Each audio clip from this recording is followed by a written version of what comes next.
अस्सलामु अलैकुम वरहमतुल्लाहि वबरकातुहू। नहमदुहु व नुसल्ली अला रसूलिहिल करीम, अम्मा बाद। अऊज़ु बिल्लाहि मिनश शैतानिर रजीम। बिस्मिल्लाहिर रहमानिर रहीम। वअन अबी सम्ह रज़ियल्लाहु तआला अन्हु क़ाल क़ाल रसूलुल्लाह सल्लल्लाहु अलैहि वसल्लम युग़सलु मिन बौलिल जारिया व युरश्शु मिन बौलिल ग़ुलाम। नजासत को दूर करना, ज़ाइल करना, इस हवाले से हमारी बात जारी है। आज की हदीस वान अबी सम्ह रज़ियल्लाहु तआला अन्हु क़ाल क़ाल रसूलुल्लाह सल्लल्लाहु अलैहि वसल्लम युग़सलु मिन बौलिल जारिया व युरश्शु मिन बौलिल ग़ुलाम। नबी अलैहिस्सलातु वस्सलाम ने फरमाया कि अगर छोटी बच्ची कपड़ों पे पेशाब कर दे उसको धोया जाएगा।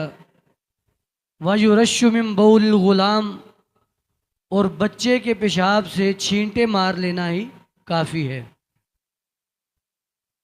इस हदीस की वजाहत ये है कि ये हुक्म तब तक है जब तक वो सिर्फ दूध पीते हों। अगर दूध के अलावा कोई और गज़ा भी खाते हैं बच्चे, तो फिर दोनों का हुक्म एक है, खा बच्ची हो या बच्चा हो। अगर वो कपड़ों पे पेशाब कर दे तो कपड़ों को धोया जाएगा। हाँ, अगर शीर खार हों, उनकी गज़ा सिर्फ दूध हो, उस वक़्त ये हुक्म है कि बच्ची के पेशाब को धोना है अगर कपड़ों पे लग जाए, और जो बच्चा है उसके पेशाब अगर खाली छींटे मार लिए जाएं, इतना ही काफ़ी है। जो हजरात शादीशुदा हैं वो इस हदीस को एक और अंदाज में भी समझ सकते हैं कि जो छोटा बच्चा होता है ना, जब तक उसकी गज़ा सिर्फ दूध हो, उसके पेशाब के अंदर ताफ़ुन और बू नहीं होती, हो भी तो बहुत कम होती है। जब बच्चा रोटी इस्तेमाल करता है ना, फिर उसका पेशाब पखाना नापाक, पेशाब नापाक हो जाता है, ज़्यादा उसमें ताफ़ुन और बू पैदा हो जाती है। इसलिए फिर दोनों का हुक्म एक हो जाएगा, धोया जाएगा उनको। दूसरी हदीस वान आयशा रज़ियल्लाहु तआला अन्हा क़ालत कान रसूलुल्लाह सल्लल्लाहु अलैहि वसल्लम यग़सिलुल मनिय्या व अना अंज़ुरु असरल ग़स्ली फ़ी ज़ालिका सौब।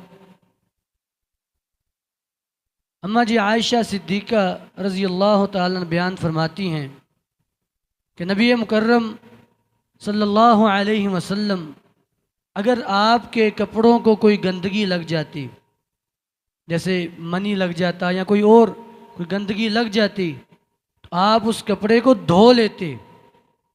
अम्मा जी फरमाती हैं कि अभी कपड़ा गीला है, धोने के असरात मौजूद हैं, और आप नमाज पढ़ने चले जाते, और मैं धोने के असरात देख रही होती, अभी कपड़ा खुशक नहीं हुआ।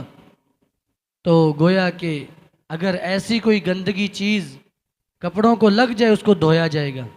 हत्ता कि अगर वो खुशक हो चुकी है फिर भी उसको साफ़ किया जाएगा। ये भी सही बुखारी की रवायत, और ये भी अम्मी जान की रवायत है। अम्मी जान फरमाती हैं रज़ियल्लाहु तआला अन्हा कि मैं कुन्तु अहक्कुहु अन सौबी रसूलिल्लाहि सल्लल्लाहु अलैहि वसल्लम, मैं नबी अलैहिस्सलातु वस्सलाम के कपड़ों से मनी को खुरच दिया करती थी।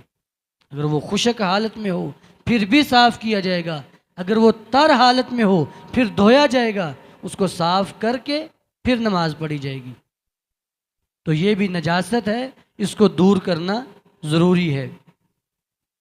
तीसरी हदीस और आखिरी बात वान अस्मा बिन्त अबी बकर रज़ियल्लाहु तआला अन्हा क़ालत अन्नहा तसअलु अन रसूलिल्लाहि सल्लल्लाहु अलैहि वसल्लम अन दमिल हैज़ युसीबु सौबा फ़क़ाल तहुत्तुहु सुम्मा तक़रुसहु बिल मा सुम्मा तंज़हुहु सुम्मा तुसल्ली फ़ी।